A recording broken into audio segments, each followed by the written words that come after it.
Boa noite, mais um Jesus Expresso para mim, para você, para nós.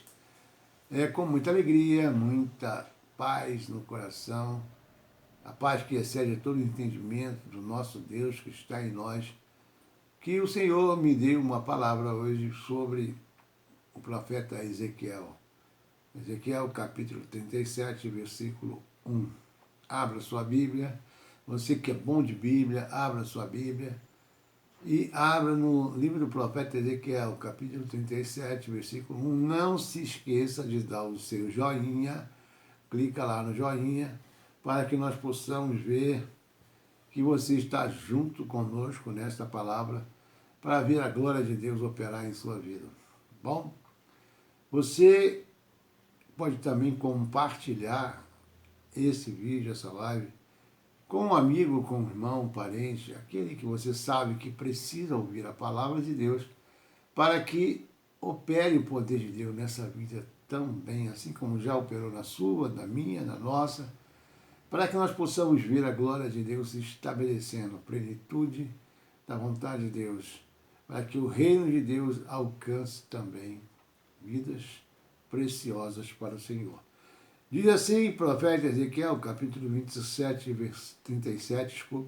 37, versículo 1. Veio sobre mim a mão do Senhor, e ele me fez sair no Espírito do Senhor, e me pôs no meio de um vale que estava cheio de ossos, e me fez passar em volta deles, e eis que eram muito numerosos sobre a face do vale, e eis que estavam sequíssimos.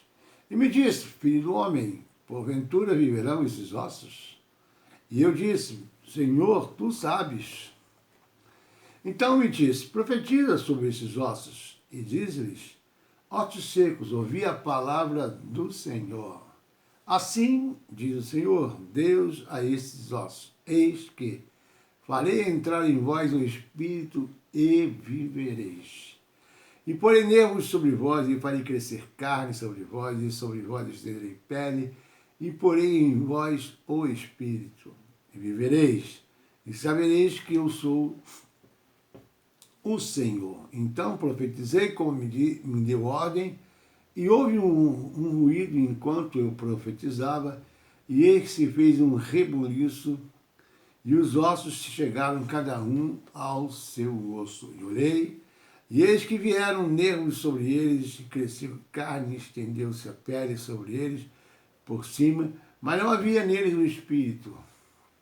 E ele me disse, profetiza ao Espírito, profetiza ao Filho do Homem, e diz ao Espírito, assim diz o Senhor Deus, vem dos quatro ventos, ó Espírito, e assopra sobre esses mortos, para que vivam. Versículo 10, para terminar. E profetizei como ele me deu ordem, então o Espírito entrou neles e viveram, e se puseram em pé um exército grande em extremo. Glória a Deus.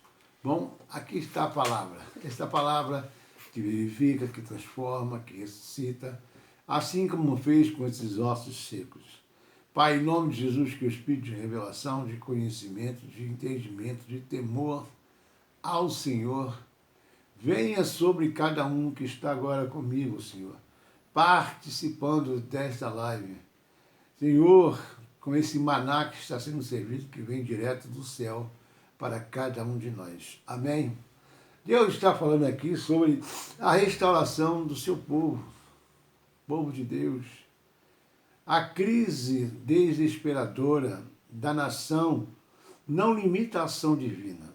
Então, mesmo com crises, não sei se você já percebeu, entendeu que nós também estamos vivendo um momento de crise, passamos por pandemia, passamos por situações difíceis na economia também, mas estamos sobrevivendo.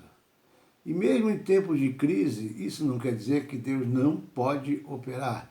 Deus não está limitado à crise. No céu não existe crise. No céu não existe escassez. No céu existe abundância e abundância de vida. A crise é um tempo Todos nós passamos por crise de oportunidades de se reinventar, de se transformar, de começar de novo uma nova história na nossa vida. Os grandes avivamentos da história começaram em tempos de profunda sequidão espiritual. A apostasia acontece no meio do povo de Deus, a apostasia, o afastamento do povo de Deus, da palavra, da oração, da igreja, do próprio Deus, começam a olhar mais para o mundo do que para o reino de Deus, e isso acontece de tempos em tempos no meio do povo de Deus, quando não vigiamos e oramos sem cessar. É preciso vigiar e orar sem cessar. Estamos vivendo uma crise aguda na nação e na igreja evangélica, em nossa pátria. Estão até querendo fechar igrejas, colocando decretos de que não se pode mais nem evangelizar, porque vai se tornar algo que pode gerar um processo, e por aí vai. A perseguição já começou. E, afinal, ela nunca terminou, né? Só que de tempos em tempos ela vai crescendo, ela vai sendo mais acentuada, ela vai se expressando mais, vai afrontando mais o reino de Deus. Mas é na pressão, na afronta, na perseguição que a igreja cresce, que a igreja se estabelece mais forte, que o povo começa a orar mais, que o povo começa mais a olhar para Deus. Essa é a verdade. O milagre da restauração não é obra humana, mas iniciativa divina. É Deus, através da sua iniciativa, que ele faz um milagre em resposta à oração dos seus santos, eleitos, sacerdotes, ungidos, consagrados. A nação de Israel não podia levantar-se pelo seu próprio esforço. Eles eram como um vale de ossos secos, não havia vida neles.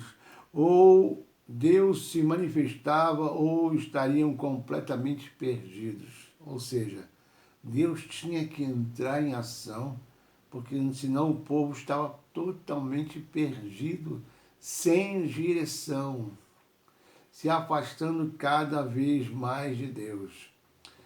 É Deus quem age hoje na vida da igreja. Deus está, o Espírito Santo está. É Deus quem nos restaura, Ele, o restaurador, o olheiro que nos molda novamente, se quebramos em algum lugar, se falhamos em algum lugar, é Ele que nos conserta, que nos restaura. Diga glória a Deus. Dele vem a nossa cura, Ele que nos cura.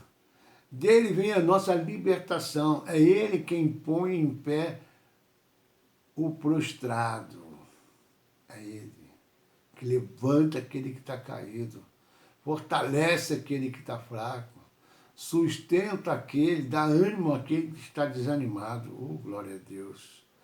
E a necessidade de restauração é para todos nós. Todos nós precisamos ser restaurados, porque de tempos em tempos acontecem coisas em nossas vidas que nos ferem, machucam, abalam a nossa estrutura, abalam a fé, porque os tempos são difíceis, na economia, nas finanças, na saúde, em várias áreas da nossa vida, está acontecendo muitas coisas que têm afetado o emocional, o medo, o pânico. Muitas pessoas se afastaram da igreja, ainda não retornaram no seu melhor devocional, na sua melhor adoração a Deus, a busca incessante, determinada em adorar a Deus na igreja, no seu santuário. Diga glória a Deus. O profeta Isaías, o povo de Deus estava desprovido de uma vida espiritual sadia. O povo de Deus, Israel, estava totalmente enfraquecido espiritualmente. E Deus precisava agir, precisava mostrar que ele estava presente. Deus não abandonou seu povo, o povo é que se afasta de Deus. O profeta Isaías, ao contemplar a condição espiritual da nação, disse: este povo está enfermo da cabeça aos pés. Misericórdia. Esse povo está enfermo da cabeça aos pés. Isaías chamou o povo ao arrependimento, mas eles não quiseram ouvir. Quem creu? Bom, boa pergunta, né? Então, o que acontecia? O povo estava enfermo espiritualmente. Existe enfermidade espiritual, desânimo, apostasia, prostração, falta de fé, falta de confiança em Deus, falta de determinação, de perseverança em buscar a Deus. Então, tudo isso estava levando aquele povo à enfermidade espiritual. E Deus precisava agir. Deus tinha que entrar com a sua provisão, com revelação, mostrando que ele estava com o seu povo e nunca o abandonaria. O profeta Amós olhou para o povo e viu que o culto estava sem vida. Tem cultos que estão sem vida. Tem cultos que o Espírito Santo não está ali profetizando, falando, revelando, ensinando ao povo. Então, o profeta Amós, ele mostrou que o povo estava ali precisando de um arrependimento, mas eles não quiseram ouvir. Diga misericórdia. A música era apenas um barulho estridente aos ouvidos de Deus e chamou a nação ao arrependimento, mas eles não quiseram ouvir. Povo de dura cerviz. Dura cerviz é aquela que não aceita a correção, não aceita a disciplina, não aceita a voz de Deus, quer andar pelo seu próprio entendimento. Deus enviou o profeta Jeremias e este chorou porque o povo havia abandonado a Deus. Misericórdia, Senhor. Misericórdia. Como alguém pode abandonar a Deus? Como alguém pode, que conhece a Deus, que já viu os milagres, aquele povo tinha visto milagres, tinha sinais, prodígios, maravilhas, e mesmo assim o povo abandonou a Deus. O manancial de águas vivas e cavado para si cisternas rotas. Deus falou 1000 vezes, chamou, aconselhou, exortou, mas o povo não quis ouvir. Deus chamou o povo pelo amor a este, e este não veio, não vieram. Não vieram. Diga misericórdia. Então Deus mandou açoite. Deus continua sendo Deus. Ele chama por amor, ele chama para exortação, ele chama por um convite amoroso para andar com ele, para obediência a ele. Mas o povo quer andar pelo seu próprio entendimento. Cuidado, meu irmão, se você está andando pelo seu próprio entendimento. Nós temos a nossa Bíblia, as Escrituras, como o nosso manancial de conhecimento, de direção, de poder, de autoridade. O nosso manual foi feito para nos conduzir, nos guiar pelo novo e vivo caminho. A partir do momento que você aceitou Jesus como seu Senhor e Salvador, agora você vai ser dirigido, conduzido, orientado pela palavra de Deus. Não pelo seu próprio autoentendimento, autoconhecimento. Nós temos uma sabedoria, a verdadeira sabedoria é aquela que vem do alto. A sabedoria do homem, ela é a terrena, nem se compara com a sabedoria que vem do alto, de Deus.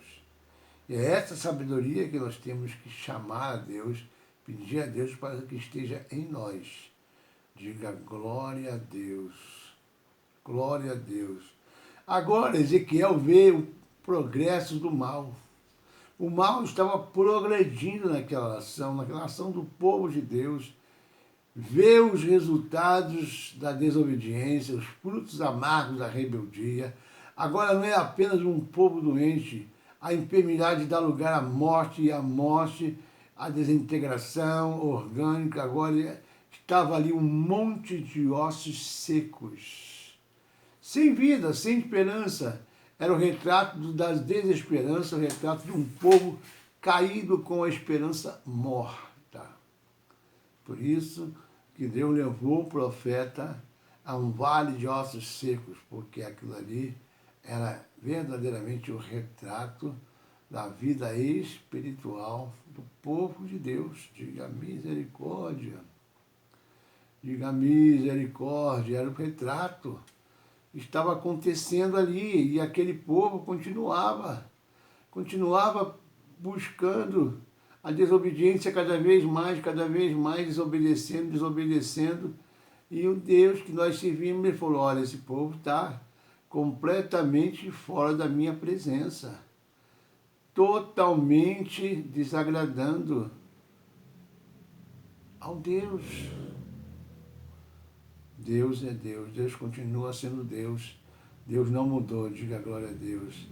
Ele é o mesmo, ontem, hoje, sempre será o mesmo Deus de poder e autoridade.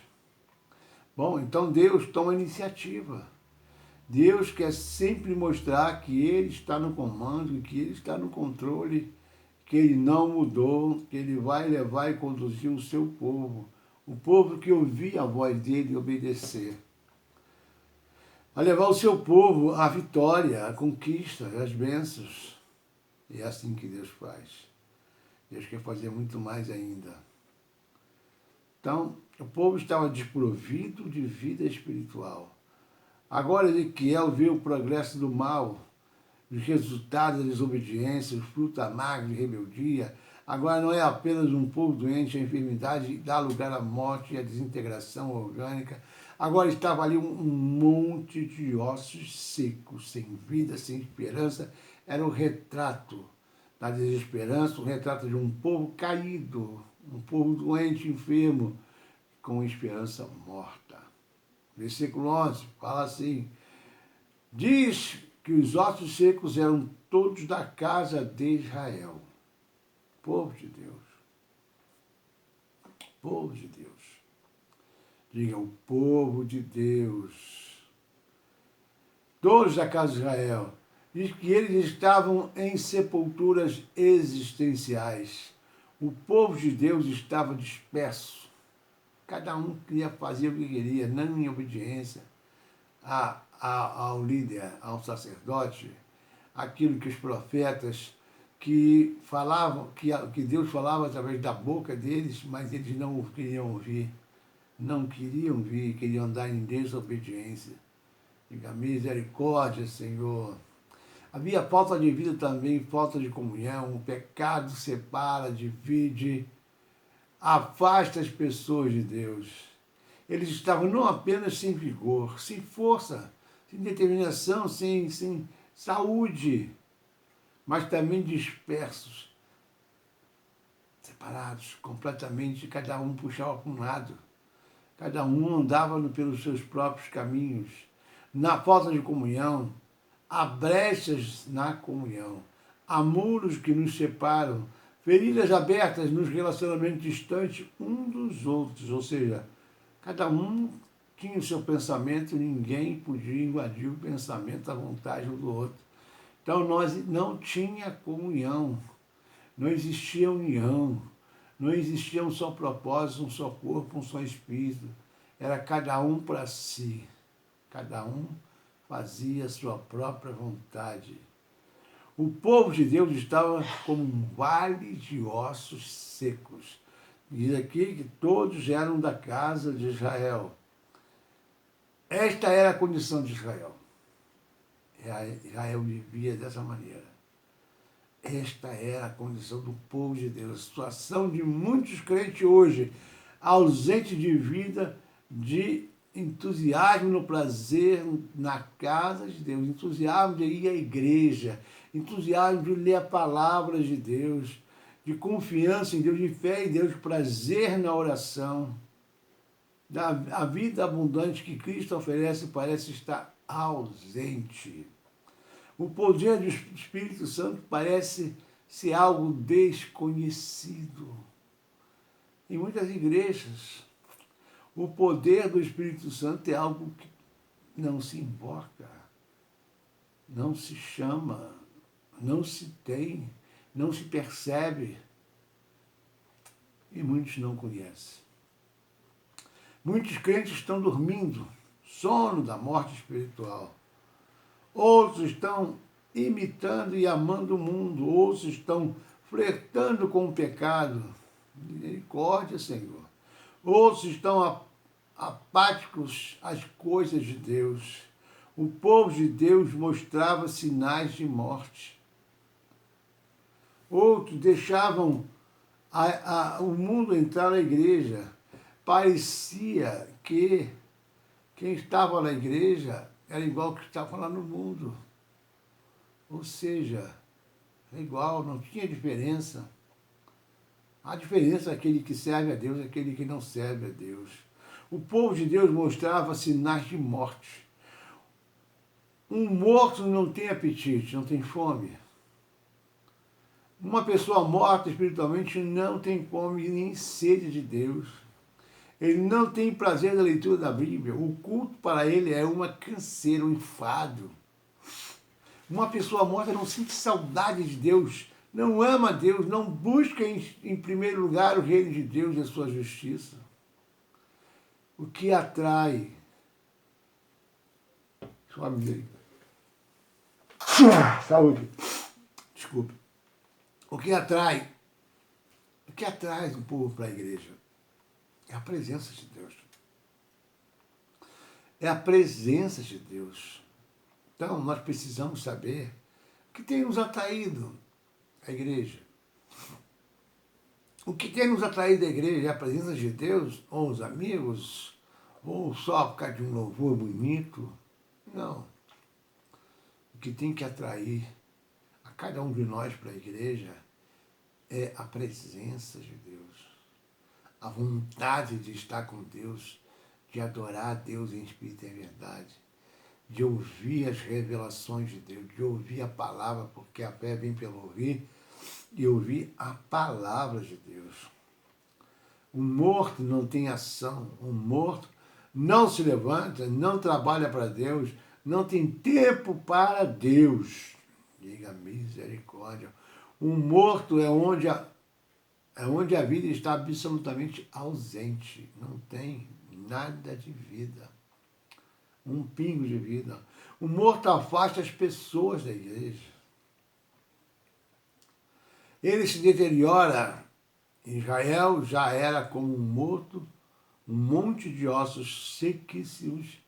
Talvez há pessoas espiritualmente mortas aqui na igreja. Vocês estão vendo? Mas nós precisamos orar por essas pessoas para que haja vida espiritual, avivamento. Aviva, Senhor, a tua igreja. Aviva, Senhor, o teu povo. Ressuscita, Senhor, o teu povo.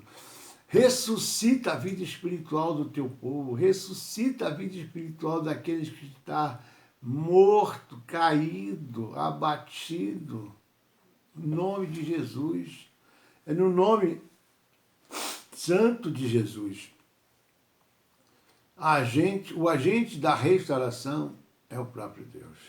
Deus é que toma a iniciativa de restauração. Tudo provém de Deus na nossa vida. Ele é o nosso provedor. Ele é a nossa fonte, nosso manancial de cada uma das nossas necessidades. Cada uma das nossas necessidades, quem traz a provisão é Deus. Quem traz a provisão é Deus. Diga a glória a Deus. Isabelle! Chega aqui.